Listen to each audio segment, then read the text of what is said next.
Moi, je m'appelle Oscar, je travaille en tant qu'assistant RH chez Exomine, qui est une petite ESN, donc un cabinet de conseil en IT à Boulogne.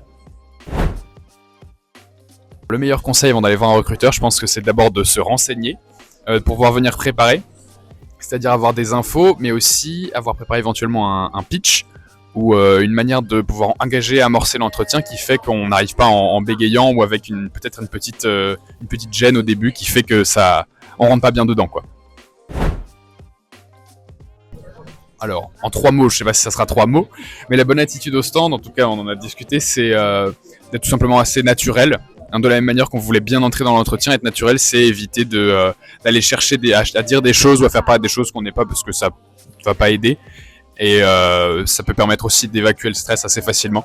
Donc être naturel, être honnête, tout simplement.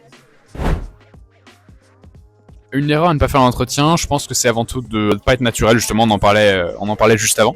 Je pense que c'est difficile de pointer du doigt une erreur en particulier, parce qu'il y en a beaucoup qui sont des petites qui peuvent ne pas plaire aux recruteurs. Après, encore une fois, être naturel, je pense que c'est important. Et après, c'est est-ce que le recruteur trouve ce qu'il cherche dans votre profil ou pas, tout simplement. Je pense que pour ce qui est de remercier après un job dating ou relancer, c'est de la même manière que pour un entretien. Si jamais il y a eu un bon échange, qu'on sait qu'on va avoir un retour, peut-être attendre le retour en question. Après, ça fait toujours bien de relancer, de remercier. Et ça permet de se démarquer, parce qu'un job dating, on voit beaucoup de gens. C'est pareil pour les entretiens d'embauche, mais le job dating, c'est vraiment le côté rapid fire. Donc oui, si ça permet de se démarquer, de sortir du lot, c'est une bonne chose.